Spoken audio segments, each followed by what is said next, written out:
इसलिए वह तेरी जो सौत है ना कुशल्या, उसका पढ़ाया हुआ है। ये उसका षड्यंत्र है, ये उसका है, सब कुछ उसी ने भक्त को बाहर भेजा हुआ है, इत्यादि इत्यादि। बेचारी कुशल्या को पता भी नहीं है ये क्या हुआ है क्या नहीं हुआ है, पर मंत्रा जो है वह इस प्रकार की पट्टी पढ़ा रही है। मंत्रा जानती है कि कई बहुत जिद्दी है, इसके मुख से यदि कोई चीज एक बार निकल जाएगी, यदि वे अपनी जिद पर आ जाती है तो फिर पक्की है, फिर इसे परमात्मा भी जो है वह इसको जिद से हटा नहीं सकता, वह इस बात का भी लाभ लेती है। ये जिद के संस्कार उसने अपनी मां से लिए हैं। कैकेयी की मां का नाम है ककाई, अश्वपति की पत्नी है ये। कहते हैं किसी संत महात्मा की कृपा से अश्वपति को पशुओं की भाषा समझ में आती थी, पक्षियों की भाषा समझ में आती थी। ये कीड़े मकोड़े चींटी इत्यादि जो रेंगते हैं, इनकी भाषा समझ में आती थी। वे आपस में क्या बोलते हैं वे अश्वपति समझ आते थे। एक शर्त रखी थी महात्मा ने, यदि इनकी वार्तालाप इनकी चर्चा को तू किसी को बताएगा तो तेरे सिर के 1000 टुकड़े हो जाएंगे। इसलिए ये बात अपने तक ही रखना। वे क्या बातचीत हो रही है, क्या आपस में वार्तालाप कर रहे हैं, क्या चर्चा हो रही है आपस में, दो पशु दो पक्षी दो चींटा चींटी इत्यादि आपस में क्या चर्चा कर रहे हैं, इसका भेद किसी को ना देना। जिस दिन तू भेद दे देगा उस दिन तेरे सिर के 1000 टुकड़े हो जाएंगे। आज दोनों पति पत्नी बैठे हुए हैं, कैकेयी की मां बैठी है, कैकेयी के पिता बैठे हैं।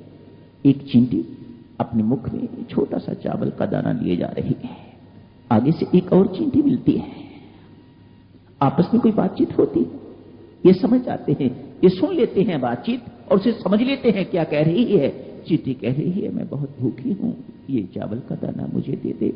जिसके मुख में चावल का दाना है वह कहती है नहीं तू उच्च जाति की है, मैं तुझे नहीं दूंगी चावल का दाना। ये सुन के तो अश्वपति हंसने लग जाते हैं।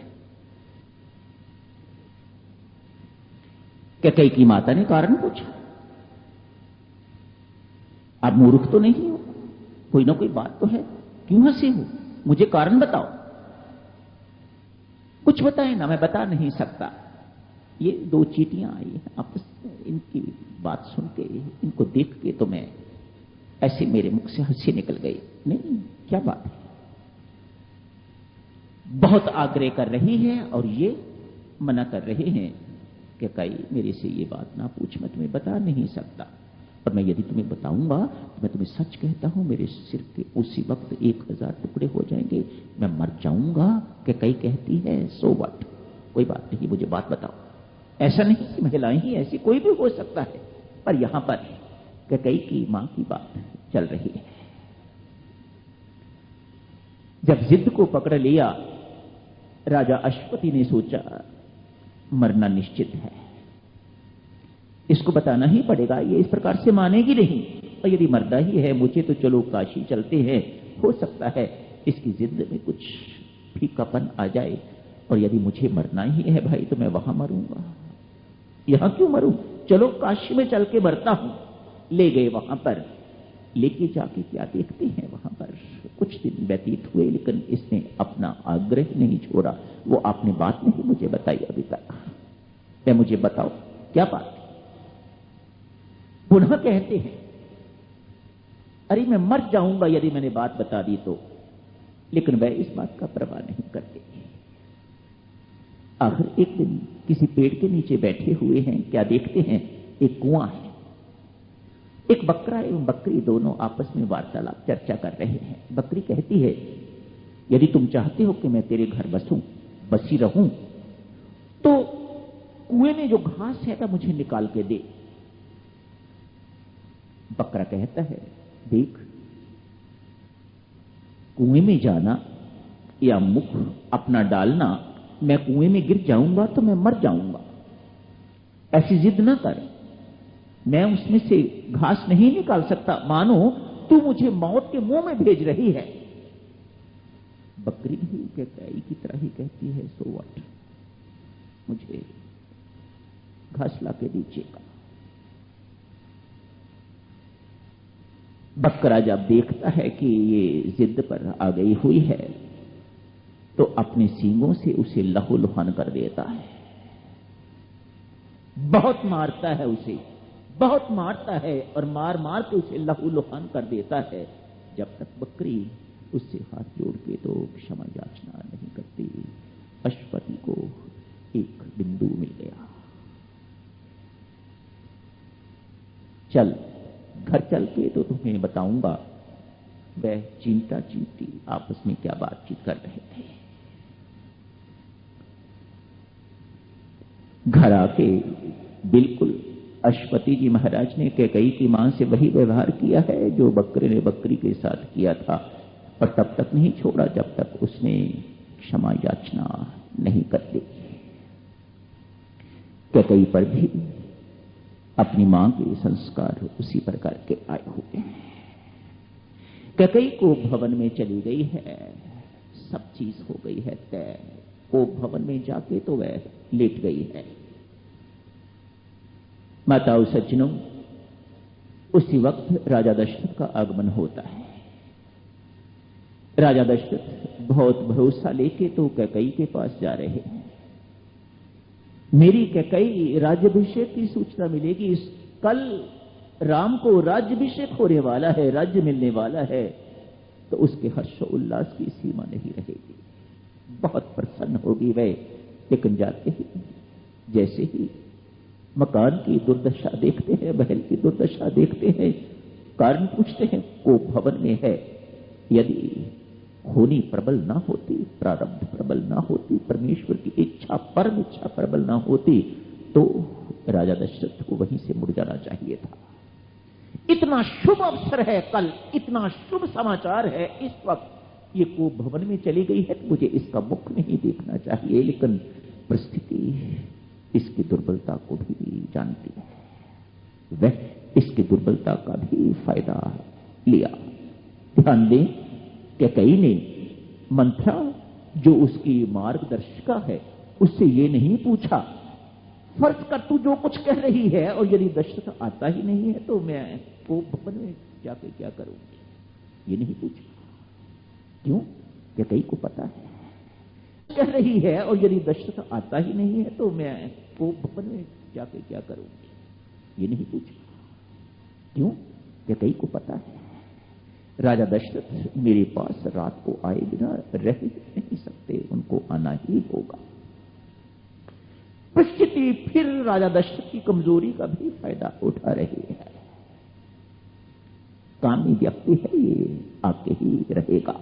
मेरे प्रति उसका विशेष आकर्षण, वह आएगा, अवश्य आएगा। ये हो ही नहीं सकता कि राजा दशरथ मेरे पास ना आए।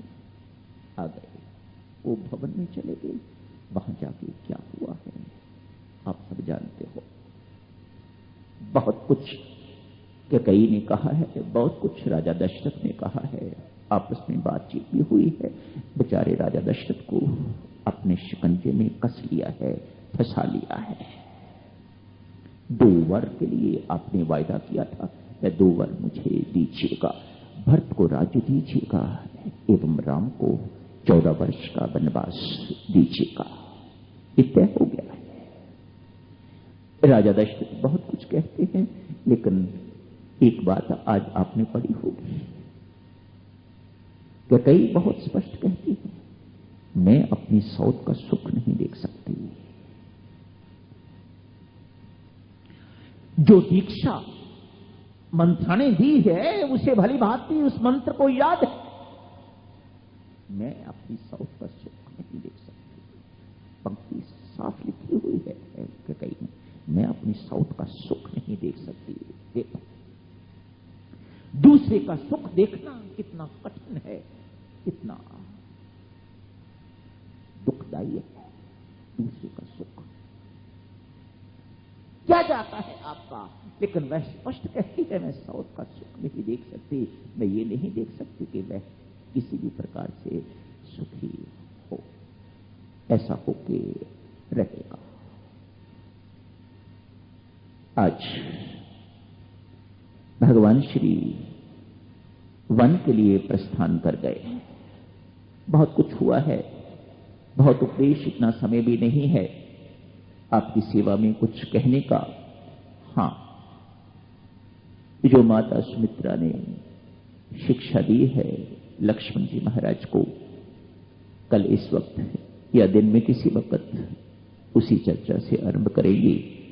आज मात्र इतना, भक्तजनों, भगवान का दूर जाना इस प्रकार का नहीं जैसे आप दिल्ली से आए हुए हो, यहां हो, दिल्ली में नहीं हो, और जब दिल्ली में होते हो तो हरिद्वार में नहीं होते। भगवान का आना जाना इस प्रकार का नहीं है। भगवान दिल्ली में भी है तो हरिद्वार में भी है, अमेरिका में भी है, एक ही समय में है। तब हमें दूर महसूस होते हैं, भीतर विराजमान होते हुए भी भगवान कभी दूर महसूस होते हैं और कभी बिल्कुल पास में होते हैं। ये आप हर एक का अनुभव है। कब? जब भीतर मंत्रा नहीं होती तो भगवान बिल्कुल पास होते हैं, और जब भीतर मंत्रा आ जाती है तो भगवान पास होते हुए भी बहुत दूर दिखाई देते हैं। ठीक इसी प्रकार से भगवान भी अयोध्या से प्रस्थान कर गए हैं, निकल गए हैं। ये हमारी अयोध्या, हमारा अंतःकरण इससे दूर चले गए हैं, कहीं नहीं गए हैं, लेकिन लोगों को इस प्रकार का लग रहा है। क्यों? इस वक्त मंत्रा की वृत्ति, क्रोध, काम, लोभ इत्यादि सब विकार इकट्ठे हुए हैं वहां पर, और जहां ये विकार इकट्ठे हो जाते हैं वहां राम नहीं रहते। जहां काम आ जाता है वहां राम नहीं रहते, राम दूर चले जाते हैं। पिछले जन्म में मनु जी महाराज प्रभु राम को कहते हो, आप मेरी चंद्रमा हो और मैं आपका चकोर हूं। आज कैकेयी को आके कहते हैं, अरे तू तो जानती है, तू मेरी चंद्रमा है और मैं तेरा चकोर। भगवान कहते हैं, राजा दशरथ ने चंद्रमा बदल लिया है, इन्हें अब मेरी कोई आवश्यकता नहीं, मुझे यहां से चले जाना चाहिए। चंद्रमा बदल लिया राजा दशरथ ने। मैं था चंद्रमा कभी तो मैं पुत्र बन के इनकी गोद में आके खेला। आज इन्होंने चंद्रमा बदल लिया है, कैकेयी को चंद्रमा बना लिया है, मेरी आवश्यकता नहीं, इसलिए भगवान प्रस्थान कर जाते हैं।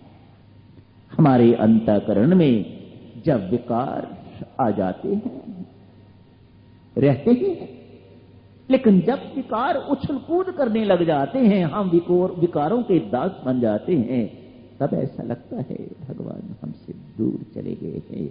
और जब हम निर्विकार होते हैं तो भगवान बिल्कुल पास ही होते हैं, पास ही रहते हैं, कहीं आते जाते नहीं हैं जैसे हम आते जाते हैं। धन्यवाद। यही समाप्त करने की इजाजत दे। कारण कथा तो नहीं होने वाली। वही है महर्षि विशिष्ट जिन्होंने योग वासिष्ठ की रचना करी है, वही है महर्षि विशिष्ट जिन्होंने राम जैसे शिष्य को शिक्षा दी है।